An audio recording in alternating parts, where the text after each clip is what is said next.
అదే RTV app వార్తల్ని క్షణాల్లో చదివే అవకాశం ఉంటుంది. ఒక న్యూస్ పేపర్, ఒక టెలివిజన్ ఛానల్ మీ చేతుల్లో ఎప్పుడు ఉంటాయి. ఆపరేషన్ కగార్ను వెంటనే ఆపివేయాలని కూడా డిమాండ్ చేస్తూ నల్గొండ జిల్లా కేంద్రంలో ప్రజా సంఘాల ఆధ్వర్యంలో నిరసన కార్యక్రమాన్ని చేపట్టినటువంటి పరిస్థితి కనపడుతుంది. మనం విజువల్లో కూడా చూస్తున్నాం. మొత్తం కూడా వీరందరూ కూడా అడవులను కార్పొరేట్కు కట్టబెట్టకు ఆలోచనను కేంద్ర ప్రభుత్వం వెంటనే వెనక్కు తీసుకోవాలని కూడా వీరు కర్రెగుట్టలో ఆదివాసులపై కూడా కాల్పులను కూడా ఆపాలని కూడా డిమాండ్ చేస్తూ శాంతి చర్చలకు కూడా పిలపాలని కూడా డిమాండ్ చేస్తూ కూడా నిరసన కార్యక్రమం తెలుపుతున్న పరిస్థితి. మొత్తం కూడా ప్రజా సంఘాలకు సంబంధించిన వదులు ఉన్నారు. వారితో కూడా మాట్లాడించే ఆ ప్రయత్నం మీద మొత్తం ఈ కగార్ ఆపరేషన్ ఏంటి, ఈ నిరసన కార్యక్రమం గత కొన్ని మాసాలుగా ఈ దేశాన్ని ఏలుతున్నటువంటి హిందూ ఫ్యాసిస్టు పార్టీ అయినటువంటి బీజేపీ పార్టీ ఒక ఎజెండాను పెట్టుకొని ఆదాని అంబానీలకు లబ్ధి చేకూర్చడానికి ఆ యొక్క ఛత్తీస్గఢ్ అడవుల్లో కర్రెగుట్టల్లో ఉన్నటువంటి ఖనిజ సంపదలను ఈ కార్పొరేట్ శక్తులకు అప్పచెప్పడానికి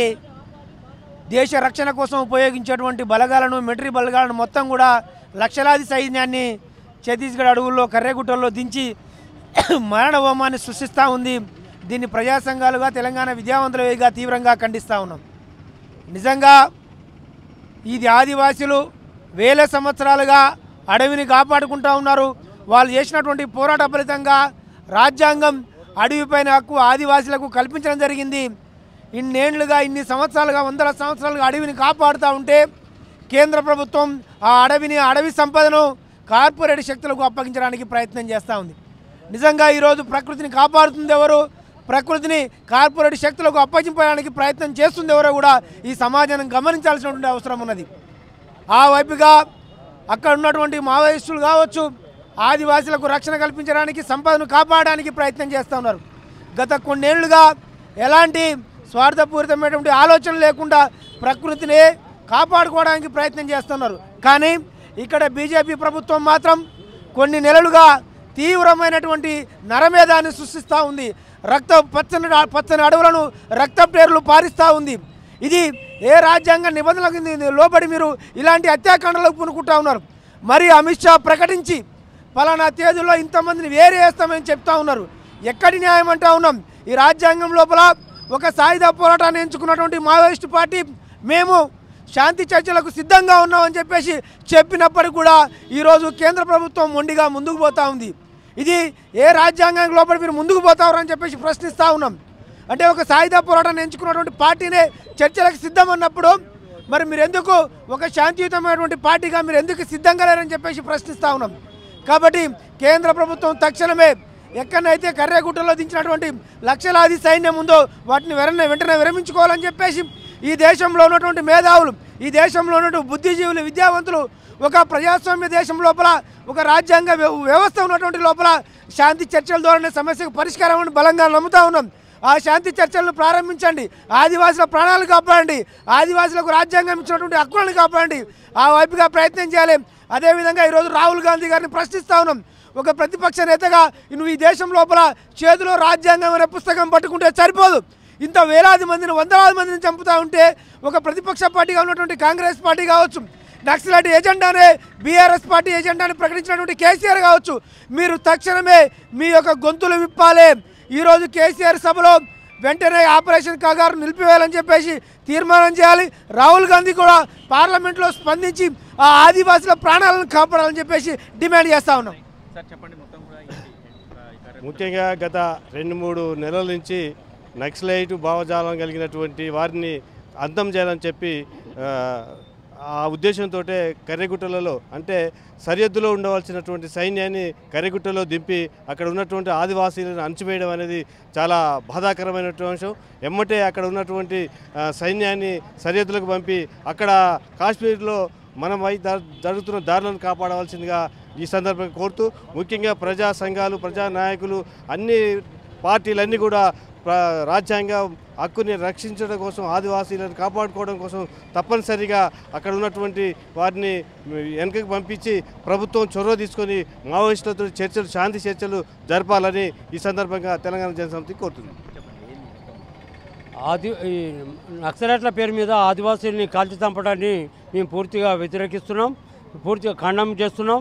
అదేవిధంగా అడవి సంపదను మొత్తం కూడా కార్పొరేట్ శక్తులకు దోచిపెట్టడానికి పూర్తిగా మేము వ్యతిరేకిస్తూ ఉన్నాం. అదేవిధంగా ప్రజాస్వామిక పద్ధతులు వివరించే బదులు అక్కడ మొత్తం కూడా ఒక ఆధిపత్యాన్ని కొనసాగిస్తూ ఉన్నారు. అదేవిధంగా ఫాసిస్టు విధానాన్ని కొనసాగిస్తూ ఉన్నారు. ఈ ఫాసిస్టు విధానానికి వ్యతిరేకంగా ప్రజలందరూ కూడా సమేతం కావాలని మేము కోరుతా ఉన్నాం. ఏంటి ఈ కర్రగుట్టలకు సంబంధించిన శాంతి చర్చలకు పిలుపునివ్వకపోయినా కూడా కేంద్ర ప్రభుత్వం ఎందుకు వెనకడుగు వేస్తున్నప్పుడు గత 5 రోజుల నుంచి కేంద్ర బలగాలు సిఆర్పిఎఫ్, డిఆర్జీ, బస్టర్ ఫైటర్స్, రాష్ట్ర పోలీసులు టోటల్గా కర్రగుట్టని తన చేతిలోకి తీసుకోవడం జరిగింది. మావోయిస్టులు మేము ఆయుధాలు తాత్కాలికంగా దించి మీ యొక్క శాంతి చర్చలకు వస్తాము రాండి అని చెప్పేసి స్వచ్ఛందంగా ప్రకటించినప్పటికీ కేంద్ర ప్రభుత్వం ఆ అడుగుల్లో ఉన్నటువంటి దండకారణ్యంలో ఉన్నటువంటి 28 రకాల ఖనిజాలని వెలికి తీసి కార్పొరేట్లకి, పెట్టుబడిదారులకి, విదేశీయులకి అప్పజెప్పడానికి ప్రధాన ఉద్దేశంగా ఈ యొక్క మావోయిస్టుని ముసుగులో ఆదివాసులను హననం చేయడం అనేది దీన్ని సీరియస్గా మేము వ్యతిరేకిస్తున్నాం. కుల వివక్ష వ్యతిరేక పోరాటం ఏం చెప్పబోతున్నారు? మొత్తం కూడా కేంద్ర ప్రభుత్వానికి ఏం చెప్పబోతున్నారు? దీనికి ఈరోజు దేశంలో సంపదను దోపిడీ చేయడానికే బీజేపీ మోడీ ప్రభుత్వం చూస్తున్నది. మనం చూసినాం కర్ణాటకలో మరి ఓబులాపురం గనులను ఎట్లా దోపిడీ చేసుకొని బంగారం గుట్టలుగా పేర్చుకున్నారో అదే రకంగా ఇప్పుడున్నటువంటి కర్రెగుట్టలలో ఉన్నటువంటి అనేక ప్రకృతి సంపదను దోపిడీ చేసి పెట్టుబడిదారులకు అంటగట్టడం తప్ప వాళ్ళకి ఏజెండా లేదు. ఇలా చనిపోతున్నటువంటి వాళ్ళు ఎంత ఎవరు? నిరుపేదలు, ఆదివాసీలు, గిరిజనులు, కష్టపడి వాళ్ళ కాళ్ళ మీద వాళ్ళు నిలబడేటువంటి పేదలను చంపేటువంటి హక్కు ఎవడిచ్చాను నీకు? ఆ సంపదను దోపిడీ చేసి పెట్టుబడిదారులకు ఇచ్చేటువంటి హక్కు ఎవడిచ్చాను నీకు? ఇదంతా కూడా చాలా పెద్ద ఎత్తున దుర్మార్గం జరుగుతూ ఉన్నది ఈ దేశంలో. దీన్ని తక్షణమే ఆపాల్సినటువంటి అవసరం ఉన్నది.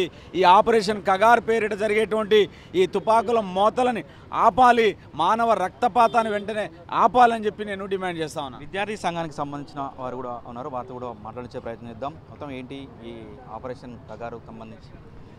దేశంలో మూడోసారి బీజేపీ ప్రభుత్వం అధికారంలోకి వచ్చిన తర్వాత ఈ దేశ వనరులను మొత్తం కూడా ప్రభుత్వానికి ఆదాయాన్ని తెచ్చేటువంటి అనేక రకాల వనరులు మొత్తం కూడా ఇప్పటికే కార్పొరేట్ పరం చేసినటువంటి పరిస్థితి ఉన్నది. ఇవాళ 2026 మార్చి 31 నాటికి అడవిలో ఉన్నటువంటి సహజ సంపద మొత్తం కూడా అదాని, అంబానీలో కట్టబెట్టడం కోసం ఇవాళ మార్చి 31 నాటికి అడవికి రక్షణగా ఉన్నటువంటి ఆదివాసులను కానీ మావోయిస్టులను కూడా మొత్తం కూడా ఏరువేత కోసం ఆపరేషన్ కగారును తీసుకొచ్చింది. ఈ పేరుతో అడవిలో ఉన్నటువంటి లక్షలాది మంది, వేలాది మంది ఆదివాసులను ఇవాళ హననం చేస్తూ ఉన్నది, భయభ్రాంతులకు గురి చేస్తూ ఉన్నది. అందులో భాగంగానే ఆపరేషన్ కగారును పేరుతోటి ఇవాళ నల్లగుట్ట అడవులను మొత్తం కూడా చుట్టుముట్టింది. కాబట్టి కేంద్ర ప్రభుత్వాన్ని మేము తక్షణమే హెచ్చరిస్తూ ఉన్నాం. తక్షణమే పోలీసు బలగాలను విరమించుకోవాలని చెప్పి సందర్భంగా మేము డిమాండ్ చేస్తూ ఉన్నాం. సిపిఎం పార్టీకి సంబంధించి మొత్తం కూడా ఏంటి, మొత్తం ఎట్లా చూడొచ్చు? భారతదేశంలో నరేంద్ర మోడీ ప్రభుత్వం మూడోసారి అధికారంలోకి వచ్చిన తర్వాత ఈ దేశంలో ఉన్నటువంటి సహజ వనరులను ప్రభుత్వ రంగ సంస్థల్ని మొత్తం బడా కార్పొరేట్లకు అప్పచెప్పడంలో భాగంగా ఈరోజు ఆపరేషన్ కగారుగా మేము భావిస్తూ ఉన్నాం. వెంటనే ఆపరేషన్ కగారు అనే దాన్ని ఆపేసి మావోయిస్టులతో శాంతి చర్చలు జరపాలని చెప్పి సందర్భంగా డిమాండ్ చేస్తూ ఉన్నాం. ఇలా మావోయిస్టుల పేరుతోటి అంటే ఆదివాసుల్ని, అమాయకమైనటువంటి ఆదివాసుల్ని ఇలా చంపేస్తూ ఉన్నారు, వాళ్ళ మీద నిర్బంధాన్ని ప్రయోగిస్తున్నారు. ఈ రకంగా ఆదివాసీల మీద చేస్తున్నటువంటి దాడుల్ని తక్షణమే ఆపాలి. ఈ అడవిలో తిరుగుతున్నటువంటి ఈ రక్షణ దళాలని, అన్ని రకాల దళాలని వెనక్కి పిలిచి మావోయిస్టులతో శాంతి చర్చలు జరపాలని చెప్పి సిపిఎం పార్టీ కోరుతాం. మొత్తం కూడా చూస్తున్నాం నల్గొండ జిల్లా కేంద్రంలో అన్ని సంఘాలు, అన్ని ప్రజా సంఘాలు, సిపిఎం, విద్యార్థి సంఘాలు, అన్ని కుల వివక్ష వ్యతిరేక పోరాట అన్ని సంఘాలుగా ఒకటే డిమాండ్ చేస్తున్నాం. ఏదైతే కర్రెగుట్టలో జరుగుతున్న ఆ కాల్పులను ఎమ్మటే విరమించుకోవాలని కూడా వీరు డిమాండ్ చేస్తున్న పరిస్థితి ఉంది. అడవి సంపదను, ముఖ్యంగా కూడా అడవి సంపదను, పర్యావరణాన్ని కాపాడాలని కూడా వీరు డిమాండ్ చేస్తున్న పరిస్థితి కనపడుతుంది. వీడియో జర్నలిస్ట్ కృష్ణతో అచ్యుత్, ఆర్టీవీ, నల్గొండ. మరిన్ని వీడియోస్ కోసం ఛానల్ ని సబ్స్క్రైబ్ చేయండి, లేటెస్ట్ అప్డేట్స్ కోసం వాట్సాప్ ఛానల్ ని ఫాలో చేయండి అండ్ లింక్ డిస్క్రిప్షన్ లో ఉంది.